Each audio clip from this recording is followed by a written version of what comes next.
At my niece's sweet 16 that I paid for, my mom said, "This party is cheap and embarrassing. We'd be better off without you." When I simply nodded and said, "In that case, I'll stop paying their bills." My mom. My childhood is marked by one phrase, and one phrase only. Think of your brother. Like when I was 11 and won $200 in a school art contest. But when I showed my parents the check, my mom just frowned and said, "Your brother Michael didn't win anything. You should share this with him." A wave of guilt crashed over me and I handed Michael $50. But instead of thanking me, he pouted. "Only 50?" My mom sighed and told me to think of my brother, and I ended up giving him $125. Deep down, I knew it wasn't fair. It was my artwork, my achievement. But I did it anyway, because their approval mattered more than my feelings. Fast forward to last month when I turned 32. For the first time in my life, I had real savings. A promotion at work meant I finally had disposable income, which might not sound like much, but to someone who grew up being the family wallet, it felt like freedom. And of course, I wanted to share my good fortune. So when my nephew Sophia's sweet 16 approached, I went all out. I spent $5,000 on the venue, DJ, photographer, decorations, a 3-tier custom cake, and even hired a makeup artist for him and his friends. On the way to the party, I kept telling myself that this would finally show them I wasn't selfish. This would prove I was a good aunt, a good sister, a good daughter. But of course, my hopes were shattered. Because after the party, as I was helping pack up decorations, Michael cornered me in the parking lot. "Did you see Caden's party photos on Instagram last month?" I stared at him blankly, and he just scoffed. His aunt spent $10,000. He had a live band and a champagne fountain. I heard footsteps, and suddenly my mom was beside him. They both stood with their arms crossed, and my mom told me that if I was going to be cheap and embarrass Sophia in front of his friends, then I shouldn't have bothered at all. And before I could point out that Sophia had been glowing with happiness all night, Michael chimed in. "Do you know what they're saying at school? They're calling it the budget party. He's being bullied because you couldn't spend a few more dollars." I did the math in my head, because I always kept track. You see, over the years, I'd paid for Michael's wedding tux, $2,000, helped with his mortgage down payment, $10,000, and covered Sophia's tutoring for 3 years. Still, Michael acted like I was the world's greatest disappointment. And I know this might sound pathetic, but I wasn't even angry at first. I just felt tears sting my eyes. My fingers clutched my car keys tighter, remembering the thank you card I'd hoped to receive. And as I stood there being berated, they kept going. "You just got that promotion. You're making good money now. But you're too selfish to properly celebrate your only nephew's milestone?" In an instant, my sadness turned to anger. I stared at their entitled faces. Not once during the party had either of them thanked me. Not once had they offered to help with costs. They just showed up, criticized the decorations, and complained the cake wasn't from the trendy bakery across town. I took a deep breath and asked them a simple question. "What did you two contribute to the party?" Michael rolled his eyes. "I'm his father. My presence is my contribution." I kept a completely stoic expression. "And what about Sophia's birthday last year? Or the year before that?" They both looked uncomfortable, because we all knew the answer. I'd paid for those parties too. Well, that was enough for me. I turned and walked toward my car. The second I turned the corner, I stopped. I thought back to all the times I'd emptied my wallet for them. All the times I'd gone without so they could have more. I think that moment was the first time I actually let myself see the truth. And for once, I wanted to do something about it. I turned around and marched back.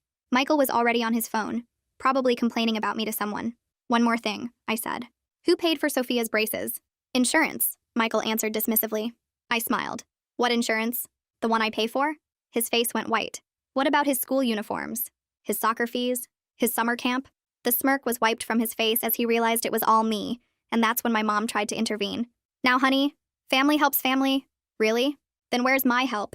Where's my party? When's the last time either of you spent a dime on me?" They both turned to look at each other, and had the "oh wait" look plastered on their faces.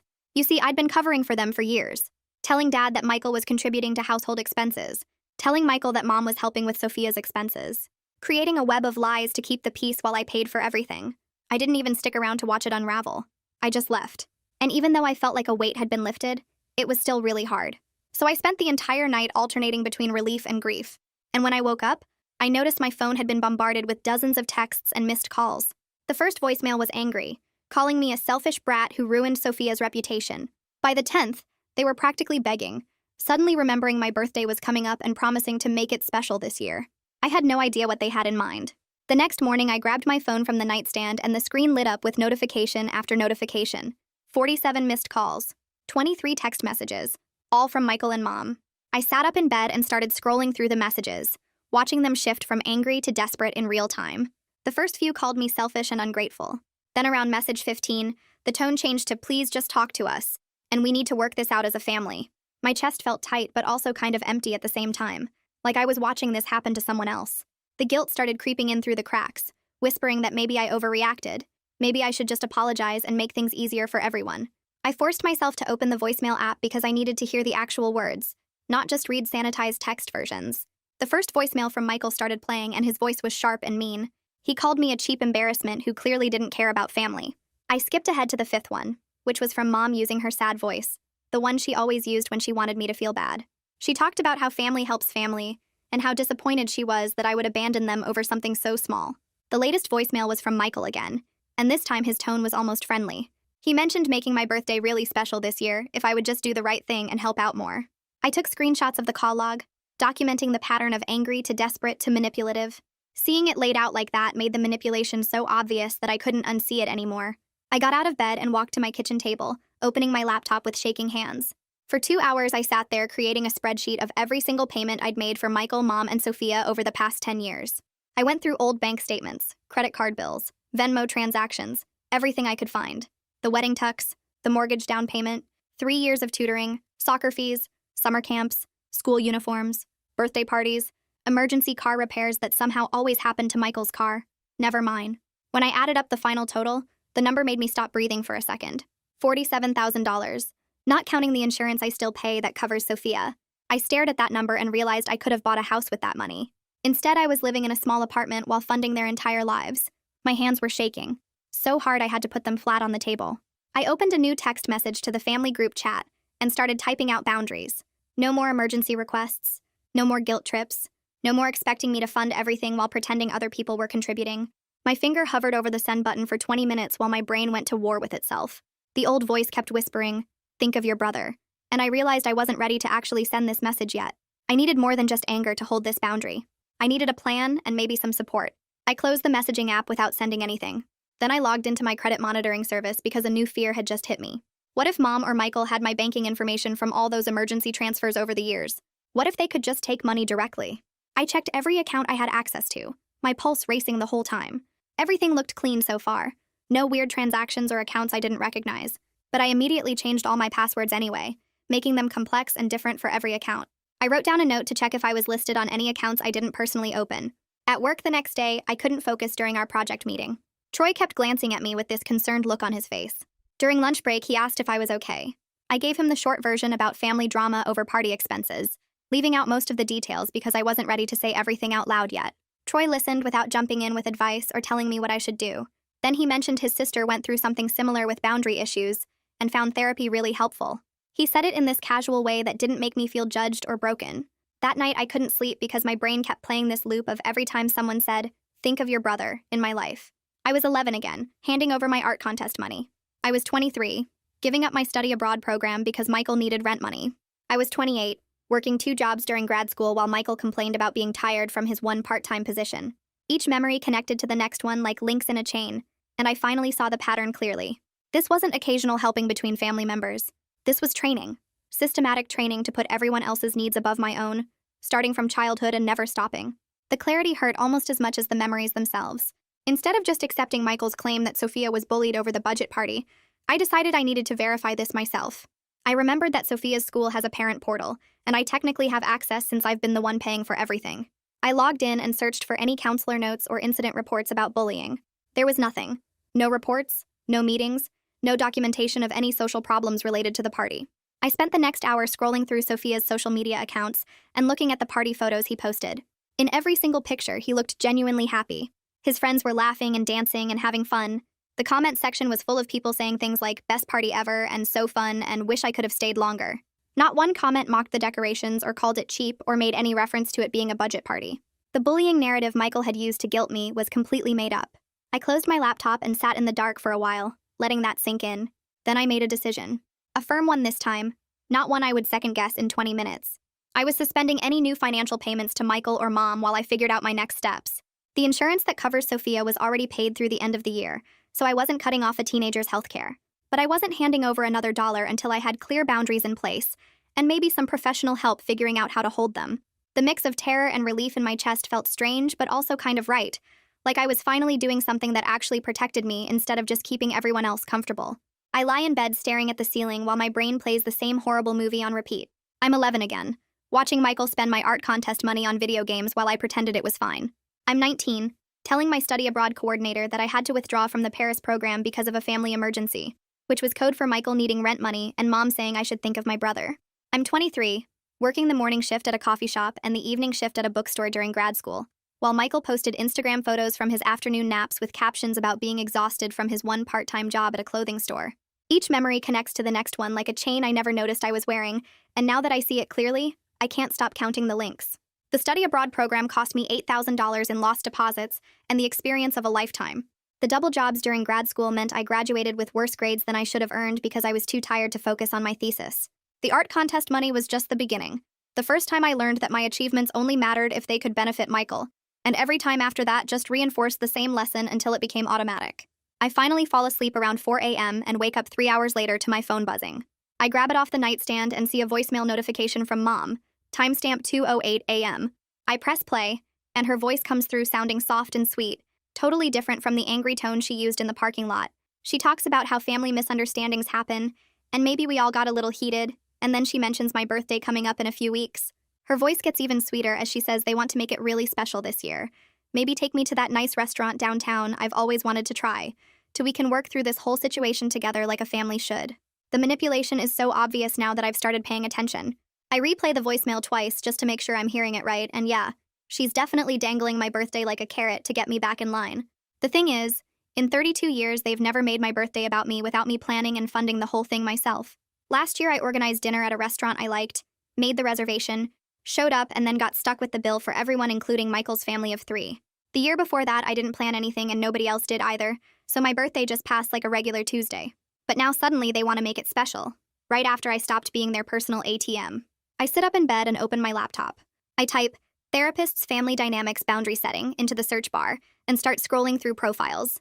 Most of them have generic bios about helping families communicate better, but then I find one named Emmeline Robles, whose profile specifically mentions helping people break free from enmeshment and people-pleasing patterns. I read through her approach and it's like she's describing my exact situation without knowing me. She talks about how some family systems train one person to be responsible for everyone else's needs, and how learning to set boundaries feels impossible when you've been programmed since childhood to put others first. I click the appointment button before I can talk myself out of it, and book an intake session for Thursday afternoon. Reading her profile makes me feel like maybe I'm not crazy for thinking this situation isn't normal, like maybe there are other people who've dealt with this same thing and actually found a way out. I close my laptop and sit there thinking about Dad. He's always been the peacekeeper who stays completely out of money discussions, and I don't actually know if he has any idea how much I've been covering for everyone. Part of me wants to show him the spreadsheet and tell him everything, but another part is scared of blowing up the family mythology we've all been maintaining. What if he doesn't believe me? What if he just tells me to work it out with Mom like he always does when there's conflict? What if he knew all along and just didn't care? I spend the whole afternoon at work distracted by these questions, barely paying attention during meetings. When I get home that evening, I pull out a notebook and start writing. I title the page "Non-Negotiables," and then stare at the blank lines for a while before I start filling them in. "No surprise requests for money," I write. "No guilt tripping about family obligations. Complete transparency about who's paying for what. Monthly cap on any help I choose to give." The words look strange on paper, like rules for dealing with strangers instead of my own family. But seeing the boundaries written down makes them feel more real, and less like something I'll abandon the first time someone cries or gets angry at me. I read through the list 3 times and add one more line at the bottom. All financial discussions must be in writing.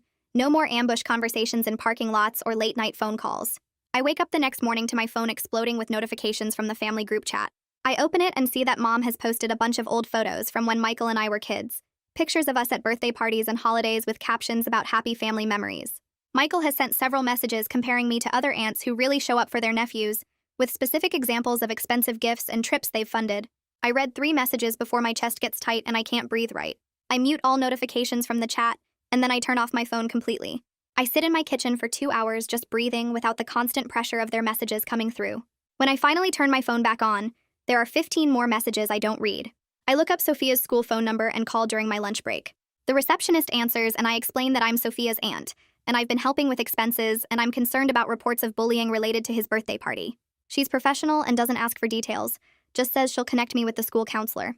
A woman named Judy Nguyen picks up and we schedule a meeting for tomorrow afternoon to discuss any concerns about Sophia's well-being in a confidential setting. After work, I meet Troy at the coffee shop near our office. He suggested it this morning when he noticed I looked stressed, and I'm grateful to talk to someone who isn't part of my family drama. I tell him the fuller story, including the $47,000 total, and the fake bullying claims, and the 2 a.m. voicemail about making my birthday special. Troy listens without interrupting and then says it sounds like financial exploitation rather than normal family helping. He suggests I write out a formal boundary statement that I can send when I'm ready. Something clear and unemotional that doesn't leave room for negotiation or guilt trips. The practical advice helps me feel less alone. Like maybe this is actually something I can handle instead of just a mess I created by being selfish. That evening, I search for financial advisors and find one named Harvey Combs, who specializes in helping people audit their finances and set up protective systems. I book a consultation for next week. I need to know exactly where my money is going, set up alerts for unusual activity, and create a structure that makes it impossible for me to cave during emotional manipulation attempts. The appointment confirmation email makes me feel like I'm actually taking steps instead of just thinking about taking steps. My first therapy session with Emmeline happens on Thursday afternoon. I sit in her office and tell her the basics, and she immediately starts identifying patterns I didn't even know had names. She talks about parentification, which is when a child is forced to take on adult responsibilities for their siblings. She mentions golden child dynamics, where one child is favored and another is trained to serve the favored one. She explains enmeshment, where family members don't have clear boundaries between their needs and your needs. Every term she uses feels like she's describing my exact childhood, and I start crying without meaning to, because someone finally understands what happened to me. At the end of the session, she gives me homework that sounds simple but feels impossible. Take a 72-hour pause before making any financial decisions involving family, no matter how urgent they claim it is. The point is to respond from clarity instead of trained guilt, to give myself time to think instead of just reacting the way I've been programmed to react since I was 11 years old. My phone buzzed that afternoon while I was still processing everything Emmeline had told me. Dad's name lit up the screen. I answered and heard his voice, quieter than usual, asking if we could talk about some kind of problem Mom had mentioned. He didn't sound angry or accusatory, just concerned, like he genuinely wanted to understand what was happening. I agreed to meet him at the diner near his house tomorrow morning because maybe it was finally time to stop protecting everyone with my lies and show him the actual numbers. After we hung up, I printed out the spreadsheet I'd made, all 10 pages showing every payment organized by year and category, and I put it in a folder so I wouldn't chicken out before the meeting. That night I was making dinner when someone started pounding on my apartment door. The knocking was loud and aggressive, and I heard Michael's voice calling through the door that we needed to settle this like adults. I looked through the peephole and saw his face, red and angry, and something in me just clicked that I was done rewarding his ambush tactics.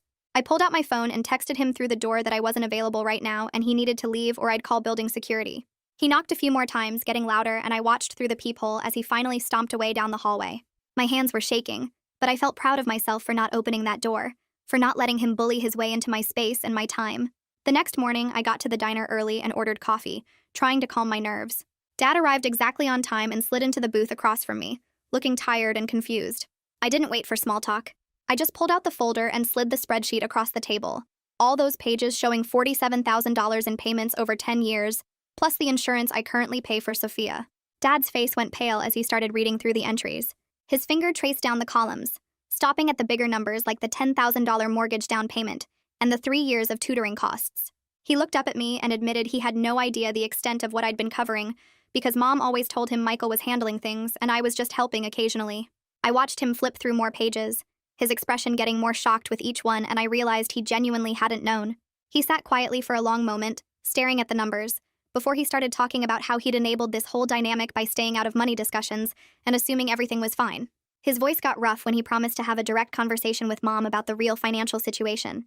He said he wanted to be part of the solution instead of part of the problem, and while I was cautious about believing things would actually change, having one family member acknowledge reality felt like real progress.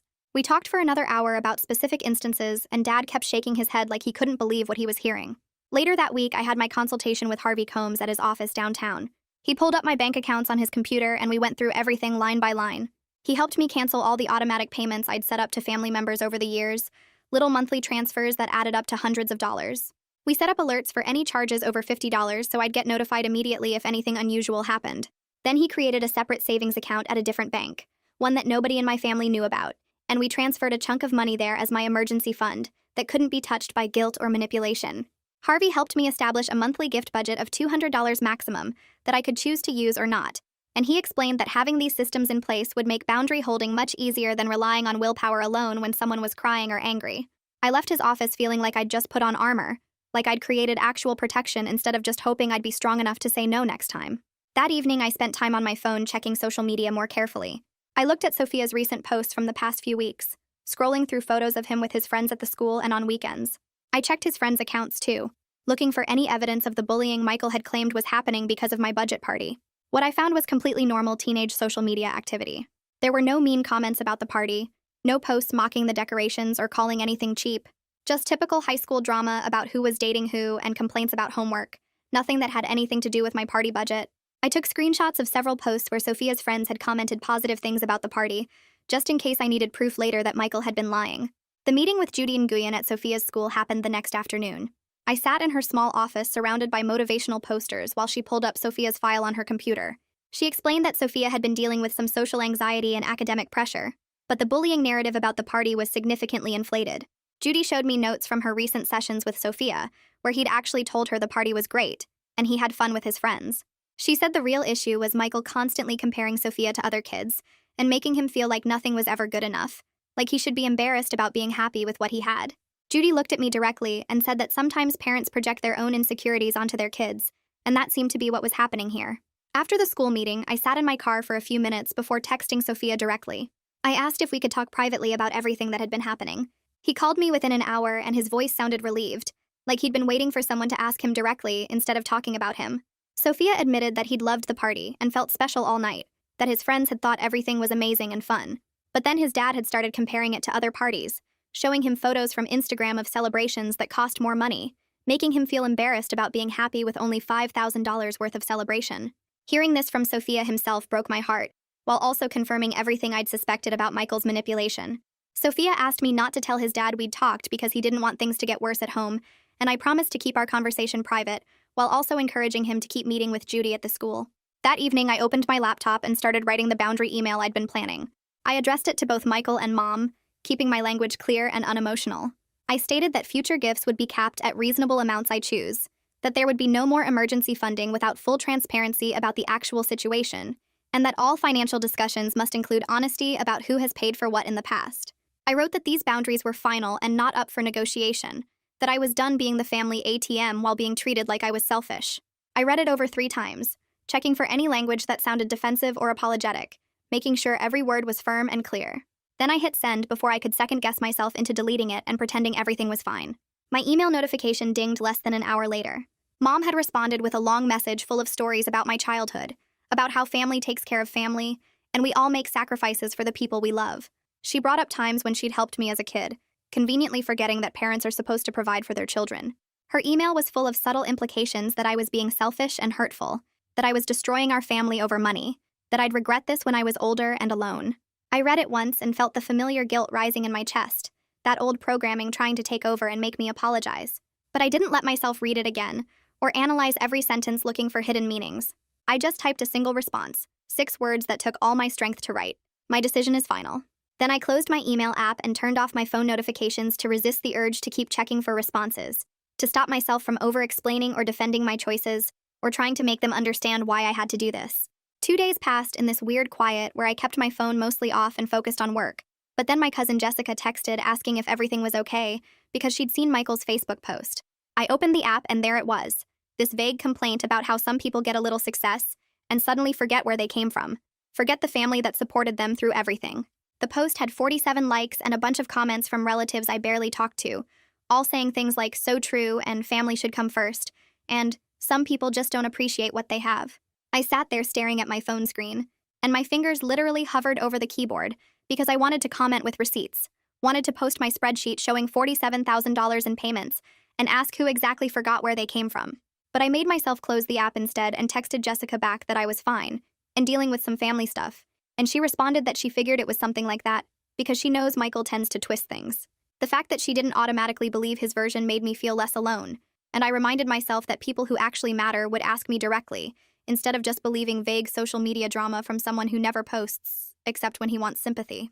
My second therapy session with Emmeline happened the next afternoon, and I told her about the social media post and how hard it was not to defend myself publicly. She nodded and said that was actually perfect timing because today we were going to practice specific scripts for saying no without justifying, arguing, defending, or explaining, which she called the JADE technique that people-pleasers use to try to make others understand their boundaries.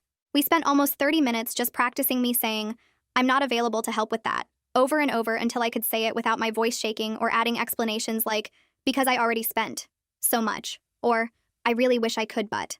Emmeline explained that every time I add a justification, I'm opening a door for the other person to argue with my reasons, and the goal is to close that door by making my boundary a simple statement of fact rather than something up for debate. Then she helped me identify the physical feelings that come with guilt and people-pleasing, like how my chest gets tight, and my hands start to sweat and I feel this urgent need to fix things immediately, so I can recognize when I'm responding from old programming instead of making a current choice. By the end of the session, I felt more prepared for future confrontations because I had concrete skills instead of just hoping I'd be strong enough in the moment. I got to test those skills sooner than expected because Mom texted me the very next morning asking for a small loan of $300 for groceries because money was tight this month. The old me would have sent the money within 5 minutes while feeling resentful, but instead I sat with the request for a full hour and noticed all the physical sensations Emmeline had helped me identify. My chest got tight and I felt this wave of panic like I was responsible for whether my mom ate or not, but I made myself breathe through it and use the script we'd practiced. I typed back that I wasn't able to help with that, but I could send her information about the local food bank and budget counseling services that might be useful. I hit send before I could second-guess myself, and then I had to physically put my phone in a drawer because I knew the response would be bad. When I finally checked 20 minutes later, Mom had sent 3 paragraphs about how cruel I was being, and how she never thought her own daughter would treat her like a charity case and suggest she go to a food bank like some kind of stranger. I felt the guilt trying to pull me back in, felt my fingers wanting to type an apology, and offer to send the money anyway, but I made myself remember that offering resources instead of money is actually more helpful long-term, even if it feels harsh in the moment. I didn't respond to her follow-up messages and reminded myself that silence was also a boundary. Requested Reads is on Spotify now. Check out link in the description or comments. Dad called me 2 days later and asked if I'd be willing to do a 3-way call with him and Michael to try to work things out, and I agreed because Dad had been reasonable when I showed him the spreadsheet. I felt my old patterns wanting to kick in, wanting to smooth things over, and maybe offer something small just to make peace. But I made myself stay calm and stated clearly that I spent $5,000 on a party I wasn't obligated to fund at all. Michael's voice got louder and more aggressive, saying I was twisting things and making myself look like some kind of martyr, when really I was just cheap and selfish, and I could hear him building up to one of his usual rants where he'd talk over me until I gave in. But then Dad surprised me by cutting Michael off mid-sentence and saying that the party was generous, that he'd talked to the school counselor himself, and the bullying claims didn't match what Judy reported about Sophia's actual social situation. Michael tried to argue, but Dad stayed firm, and I felt this weird mix of relief and disbelief because Dad had never backed me up against Michael before in our entire lives. The call ended with Michael saying we were all against him and hanging up, but I didn't feel guilty about it because for once I'd held my boundary without caving or apologizing. After that difficult call, I met with Harvey again at his office and explained that I needed a clear record of everything I'd paid for over the years, not as a demand for repayment, but as proof if anyone tried to claim I never helped or that they contributed equally. Harvey pulled up the spreadsheet we'd created before and helped me turn it into a simple template with just dates, descriptions, and amounts. No emotional commentary or accusations. We went through each entry and made sure I had documentation like bank statements or receipts, and Harvey suggested I keep digital copies in cloud storage and email a copy to myself so I'd always have access if needed. The document ended up being 3 pages long, and seeing it all laid out so cleanly made me feel less defensive because I had proof if anyone tried to rewrite history or claim I was exaggerating. Harvey also helped me set up a system where any new expenses for family would go into a separate tracking sheet automatically, so I wouldn't have to manually remember to document things if I chose to help in the future. Having these systems in place made me feel more in control, because I wasn't just relying on memory or willpower, I had actual structures protecting my boundaries. Work got really stressful the following week with a major project deadline approaching, and I noticed the old urge to make a peacekeeping payment to family, just to reduce my overall stress and get them to stop bothering me. My phone had been buzzing with messages from Mom and Michael, and I found myself thinking that maybe if I just sent $500 or covered one bill, then they'd back off and I could focus on work without this constant background pressure. I actually opened my banking app and started to set up a transfer before I caught myself, and remembered Emmeline's 72-hour rule. I closed the app and told myself I could revisit the decision in 3 days, and if I still wanted to make a payment after that waiting period, then I could. I wrote the date and time in my phone notes so I'd remember when the 72 hours were up, and then I forced myself to focus on work, instead of checking my phone every 5 minutes. By the time 3 days passed, the urge had completely faded, and I felt proud of myself for not caving under pressure. The work deadline got met, the family drama didn't actually get worse from me not sending money, and I realized that my anxiety about what would happen if I didn't pay was usually worse than what actually happened when I held the boundary. I got an email from Judy a few days later, letting me know she'd scheduled a conversation with Michael about the school rumors and Sophia's actual social situation. She explained that she was concerned parental pressure was contributing to Sophia's anxiety more than peer dynamics, and that part of supporting Sophia meant helping his parents understand realistic expectations and stop the constant comparisons to other families. Judy wrote that she wanted to give me a heads up because Michael might not react well to the conversation, but she felt it was necessary for Sophia's well-being. She emphasized that her job was to support students, and sometimes that meant having difficult conversations with parents about how home dynamics affect kids at the school. Reading her email made me feel relieved that a professional was introducing accountability into Michael's parenting approach, because I'd been worried that my boundaries with money might somehow hurt Sophia, even though logically I knew the problem was Michael's behavior, not my financial limits. Judy's email confirmed that the real issue was Michael's pressure and comparisons, not anything about party budgets or what I did or didn't spend. Michael called me that same evening absolutely furious about the school counselor interfering in family business, and he accused me of dragging the school into our private issues to make him look bad. His voice was loud and aggressive right from the start, not even pretending to be calm, and he went on this long rant about how I'd weaponized the school against him and turned them against his parenting. I let him talk for about 30 seconds, and then I interrupted calmly to explain that I contacted the school because I was concerned about Sophia's well-being after hearing bullying claims, and that Judy's job is to support students, which sometimes means talking to parents about home dynamics. Michael tried to talk over me, but I kept my voice level and repeated that I'd done nothing wrong by checking on my nephew's actual situation at the school, instead of just believing secondhand claims. He got louder and started bringing up old grievances about how I always thought I was better than him, and I could hear that he was spiraling into his usual pattern of trying to make me feel guilty and defensive. But this time I didn't engage with the bait. I just stated one more time that Judy was doing her job, and I stood by my decision to contact the school, and then I said I needed to go. Michael kept talking, but I ended the call anyway, and even though my hands were shaking afterward, I felt strong for not apologizing or backing down from a decision I knew was right. Mom called the next day in a complete panic, claiming the utility company was shutting off her power tomorrow unless she paid $600 immediately, and I felt my heart start racing with that old fear of being responsible for her suffering.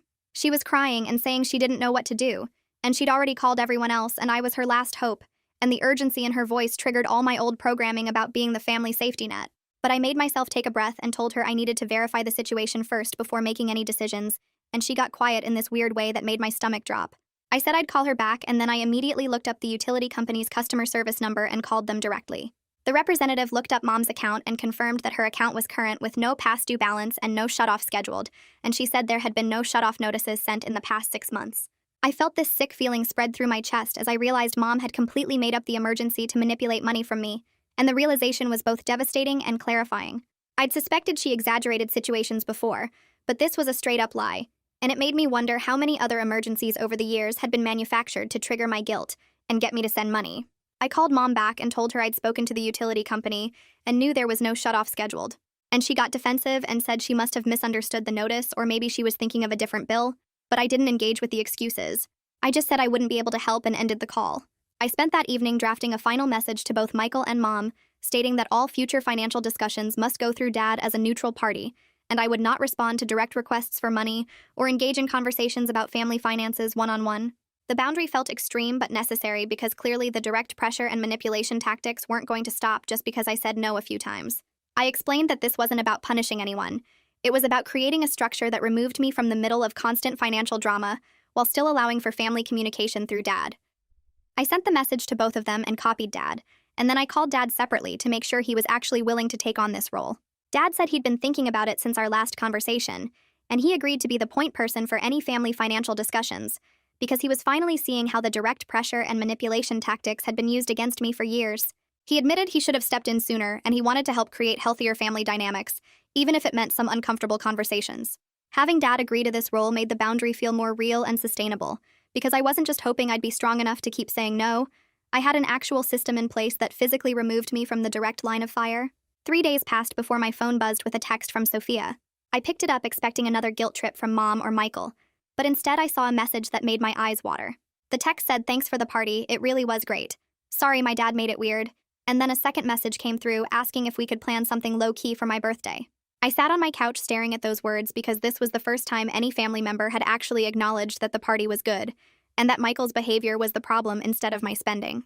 My chest felt tight with something that wasn't guilt or anger, just this small spark of hope that maybe my relationship with Sophia could be healthy, even if things with Michael stayed messy. I wiped my eyes and typed back a response suggesting we plan a simple outing together, maybe checking out the new art museum downtown, or trying that Thai restaurant everyone kept talking about. I added that I valued spending time with him way more than expensive celebrations, and his response came fast, saying he'd love that, and asking if we could look at museum schedules together. The back and forth felt different from any family interaction I'd had in months, because we were planning something together instead of me just showing up to something an adult organized and funded, and the whole conversation reminded me that real connection didn't require massive spending or fancy productions. I screenshotted the messages and saved them in a folder on my phone labeled Good Stuff, which I'd started after my therapy intake to collect evidence that setting boundaries didn't mean losing everyone I cared about. My phone rang an hour later with Dad's name on the screen, and I answered, wondering if this was going to be another mediation attempt or guilt trip. But Dad's voice sounded different, more serious and less uncertain than usual, and he told me he'd had a really hard conversation with Mom and Michael about the family money situation. He explained that he'd laid out the spreadsheet I showed him and made them both sit there, while he went through every single payment I'd made over the years, and he'd set his own boundary that he wouldn't listen to complaints about me unless they could acknowledge the $47,000 I'd contributed. Dad said Michael had tried to argue that family helps family, and I was just doing what aunts do, but Dad shut that down by pointing out that Michael's other sister hadn't paid for a single birthday party or tutoring session in 16 years. He'd also offered to help Michael create a realistic budget and take over some of the costs that had been pushed onto me, like Sophia's insurance and soccer fees. And while I felt skeptical about how long this would last, having Dad actually involved and taking action felt like a huge shift. I thanked him and admitted I was surprised he'd stepped up like this, and he said he should have done it years ago instead of staying out of money discussions and assuming everything was fine. We talked for another 20 minutes about logistics and boundaries, and when we hung up, I felt lighter than I had in weeks, because at least one parent was finally seeing the situation clearly, instead of expecting me to just keep sacrificing. My therapy appointment with Emmeline happened 2 days later in her office downtown, which had comfortable chairs and soft lighting that made it easier to talk about hard things. She'd reviewed my intake notes and the homework I'd done about family patterns, and she started the session by asking how I was feeling about losing my identity as the good daughter who makes everyone happy.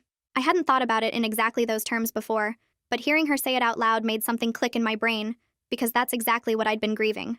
We spent the next 40 minutes working through the weird mix of relief and loss that came with setting boundaries, and she helped me understand that I could still have relationships with family members without being their personal bank account. Emmeline taught me some specific scripts for my upcoming birthday that would protect my boundaries while staying connected, like saying I'm not available for that instead of explaining or defending my choices. She pointed out that real love doesn't require constant money sacrifice, and that the relationships worth keeping would survive me having limits. And hearing this from a professional helped push back against the lifetime of think of your brother programming that still played in my head sometimes. We practiced the scripts until I could say them without my voice shaking or feeling the need to add justifications, and she gave me homework to notice when I felt guilty and write down what triggered it so we could work on those patterns. I left her office feeling more prepared for whatever came next, and I stopped at a coffee shop on the way home to sit with my thoughts before diving back into family drama. The barista was friendly and the coffee was good, and I let myself enjoy 20 minutes of peace before checking my phone and seeing 3 missed calls from Michael. I didn't call back right away because Emmeline's 72-hour rule meant I could wait before responding to anything that felt like pressure. And I spent the evening organizing my apartment and meal prepping for the week instead of obsessing over what Michael might want. The next afternoon, I was working from home when my doorbell rang, and I looked through the peephole to see Michael standing there holding a cardboard box. I opened the door but stayed in the doorway instead of inviting him in, and he immediately launched into asking if I could help him organize old receipts and documents for his taxes since I was good with money. The request felt so typical that I almost laughed because here he was again trying to get my time and expertise for free after everything that had happened. I recognized this as another test of my boundaries, so I took a breath and declined his request, then pulled up the library website on my phone and showed him information about a free tax preparation class they offered every Saturday. Michael's face went from hopeful to frustrated in about 3 seconds, and he muttered something about how it would have been faster if I just helped him, but I held firm and said the class would teach him skills he could use every year. He left looking annoyed, but I closed the door feeling proud of myself for maintaining the boundary, even when he was being polite instead of aggressive. And I texted Emmeline a quick update about the interaction because she'd asked me to track these moments. An email notification popped up on my laptop that evening from Judy Nguyen at Sophia's school, and I opened it expecting maybe another update about counseling sessions or social dynamics.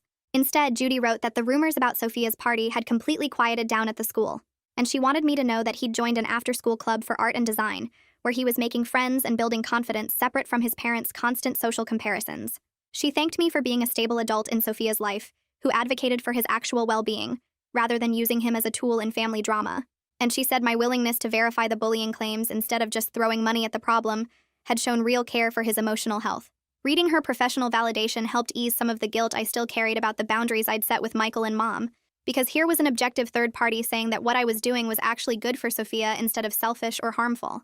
I printed the email and added it to a physical folder I'd started keeping with the spreadsheet and other documentation, not because I planned to use it as ammunition, but because I needed tangible reminders that I wasn't crazy or wrong for protecting myself. My next meeting with Harvey happened at his office 3 days later, and we spent an hour reviewing all the financial protections we'd put in place over the past few weeks. He pulled up my accounts on his computer and showed me that the alerts were working perfectly. My credit was locked down tight. All automatic payments to family members had been successfully canceled, and my secret savings account had already grown by $1,200 in just a few weeks.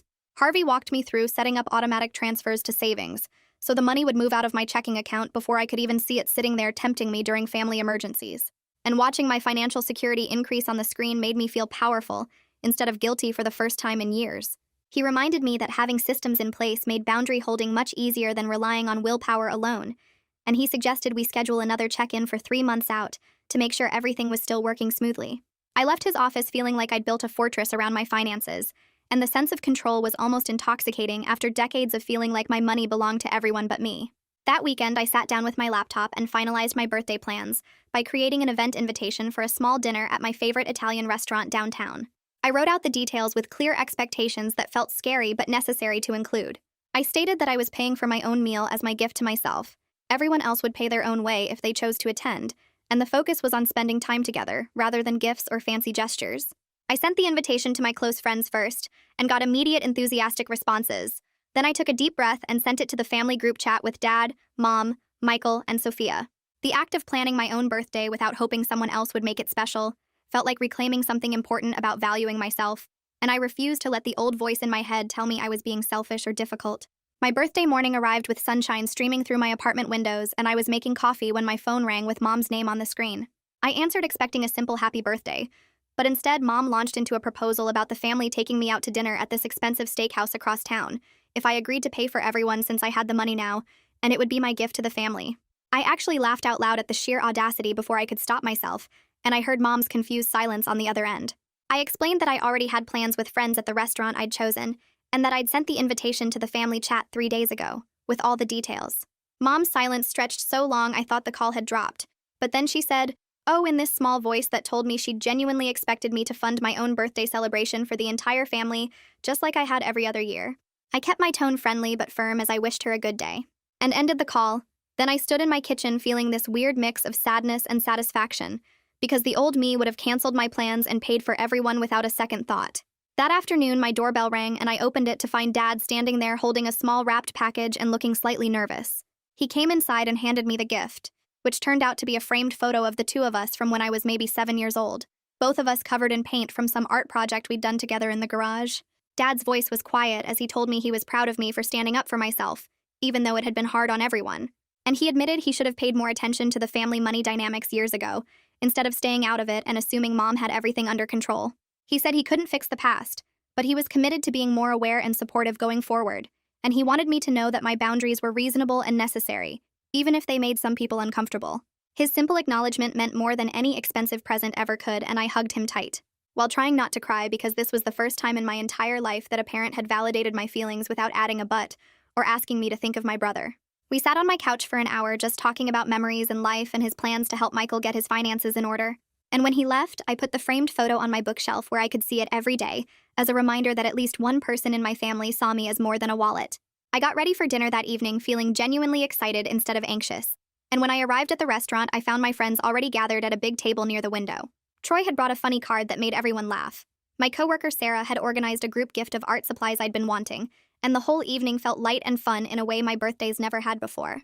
I raised my glass to toast, choosing peace over approval, and Troy joked that I should send the bill to Michael as a learning experience. And everyone laughed while I felt this deep sense of contentment that had nothing to do with expensive decorations or elaborate productions. Near the end of dinner, Sophia showed up looking slightly nervous and carrying a handmade birthday card decorated with drawings and inside jokes from our conversations over the past few weeks. He quietly told me he'd talked to Dad about stopping the constant comparisons to other families, and hearing that he was advocating for himself and trying to create change in the family dynamic made me incredibly proud. I introduced him to my friends, and he stayed for dessert, and watching him relax and joke around with people who weren't judging him or comparing him to anyone else reminded me why all the boundary setting and discomfort had been worth it. That evening, I walked into the restaurant and spotted my friends already gathered around a big table near the window. Troy waved me over, and everyone stood up to hug me, and the warmth in the room felt completely different from any family birthday I'd ever had. We ordered appetizers and drinks, and the conversation flowed easily without anyone asking about family drama or money or what I should be doing differently. Sarah from work had organized a group gift of art supplies I'd been wanting, and when I opened the bag and saw the high-quality paints and brushes inside, I actually teared up a little because someone had paid attention to what I cared about. Troy made a joke about how I could finally afford to buy my own supplies instead of funding other people's lives, and everyone laughed in that knowing way that told me they understood what I'd been dealing with. I raised my glass and looked around at these people who genuinely cared about me as a person, rather than what I could provide. To choosing peace over approval, I said, and everyone clinked glasses while Troy added that I should send tonight's bill to Michael as a learning experience. The laughter that followed felt light and genuine, and I realized this was the first birthday celebration in years, where I wasn't managing anyone's expectations or secretly calculating costs, or worrying about whether I'd done enough. We spent the next hour eating and talking and sharing stories, and I felt this deep sense of contentment that had nothing to do with expensive decorations or elaborate productions. Near the end of dinner, I saw movement by the entrance and looked up to see Sophia walking toward our table. He was carrying something in his hands, and looked a little nervous as he approached. I stood up and gave him a hug, and he handed me a handmade birthday card decorated with drawings and inside jokes from our conversations over the past few weeks. The card had little sketches of things we'd talked about, a coffee cup from the cafe where we'd met, a book I'd recommended, and a funny cartoon version of me giving advice. I opened it and read the message inside, which was simple but meant everything. He'd written about how much he appreciated me being honest with him, and treating him like a person instead of a prize to show off. Then he quietly told me he'd talked to Dad about stopping the constant comparisons to other families. I told him it makes me feel like nothing I do is ever good enough, Sophia said, and I could hear the effort it had taken for him to speak up. His willingness to advocate for himself and try to create change in the family dynamic made me incredibly proud. I introduced him to my friends, and he stayed for dessert, and watching him relax and joke around with people who weren't judging him or comparing him to anyone else reminded me exactly why all the boundary setting and discomfort had been worth it. When dinner wrapped up and people started heading out, I walked toward the parking lot with Sophia beside me. That's when I noticed Michael sitting in his car near the exit, and my stomach tightened because I hadn't expected to see him here. Sophia saw him too and gave me an awkward look before saying goodbye and heading toward his dad's car. I walked over slowly, not sure what to expect, and Michael rolled down his window. He looked uncomfortable, his hands gripping the steering wheel, and he admitted he didn't know if he was welcome inside. I didn't say anything at first, just waited to see what he wanted. He reached over to the passenger seat and picked up a folder, then handed it to me through the window. Inside was a document I'd lent him years ago for some paperwork he needed, something I'd honestly forgotten about. "I'm working on figuring things out," he mumbled, not quite meeting my eyes. It wasn't an apology, and it definitely wasn't real accountability, but it was the first time he'd acknowledged any responsibility without immediately making demands or accusations. I stood there holding the folder and took a breath, deciding to offer something without expecting anything in return. I told him that if he ever wanted to start making small payments toward what I'd covered over the years, I had a simple template that broke everything into manageable amounts with no pressure or timeline. I emphasized that I wasn't demanding repayment but offering a structure if he chose to take that step. His face showed genuine surprise, like he'd expected me to either demand money immediately or pretend the debt didn't exist. "You're leaving it up to me?" he asked, and I nodded. I explained that I'd done the math and had everything documented, but whether he did anything about it was his choice. He sat quietly for a moment, then said he'd think about it, and I walked away feeling lighter because I'd offered a path forward without compromising my boundaries. The next night, I was sitting on my couch watching TV when my phone rang with Mom's number. I almost didn't answer, but something made me pick up and her voice sounded different from usual. She launched into what was clearly a prepared speech, offering an apology that came out halting and awkward. She talked about her own difficult upbringing, and how she was taught to prioritize sons over daughters, how her own mother had done the same thing to her. She didn't have full insight into the harm she'd caused, and she kept including justifications about how things were different back then, and how she thought she was doing the right thing. But her tone was softer than I'd ever heard it, and she admitted that maybe she'd pushed too hard about Michael, and hadn't paid enough attention to what I needed. I recognized this as the closest thing to accountability I was likely to get from her right now, so I didn't push for more. Instead, I clearly stated what I needed going forward. No more comparisons between me and Michael. No more conversations about money or what I should be spending on family. Respect for my boundaries even when she didn't fully understand them. She was quiet for a long moment, and I could hear the reluctance in her voice when she agreed to try. I accepted that this was progress even if it wasn't the complete transformation I might wish for, because real change happens slowly and imperfectly. 2 weeks passed with relative quiet, and I fell into a routine that felt more stable than anything I'd experienced in years. Then I got an email from Harvey with the subject line, "Milestone Achievement," and I opened it to find a congratulatory message. My emergency fund had hit its first milestone of $5,000, the exact same amount I'd spent on Sophia's party, but this time saved for my own security and future. I sat staring at that number on my screen and felt this surge of pride mixed with relief.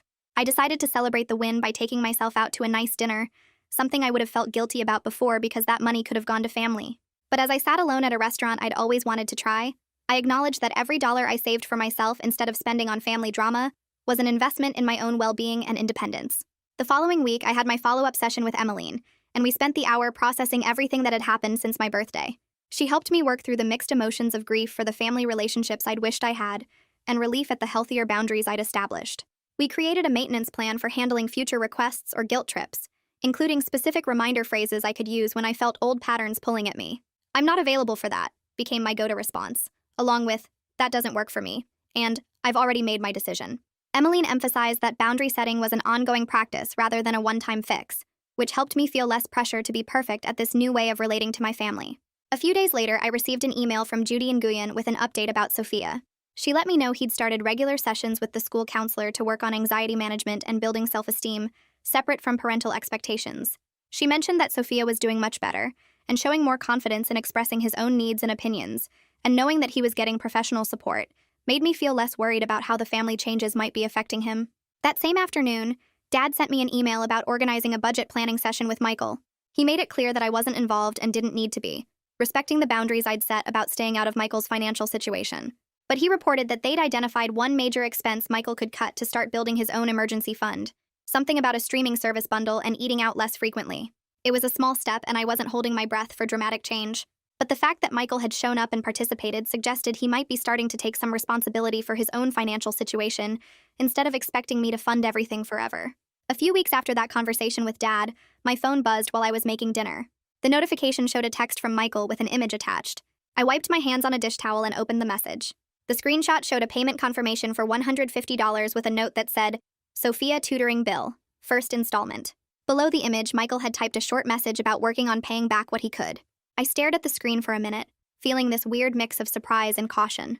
My first instinct was to send back something enthusiastic with lots of exclamation points and thank yous, but I stopped myself and typed a simple response instead. I wrote that I received it and appreciated the payment. No extra praise or celebration, because this was his responsibility, not some amazing gift I needed to throw a party over. Still, as I set my phone down and went back to cooking, I couldn't help noticing this was the first time he'd voluntarily paid for something without me asking or anyone pressuring him.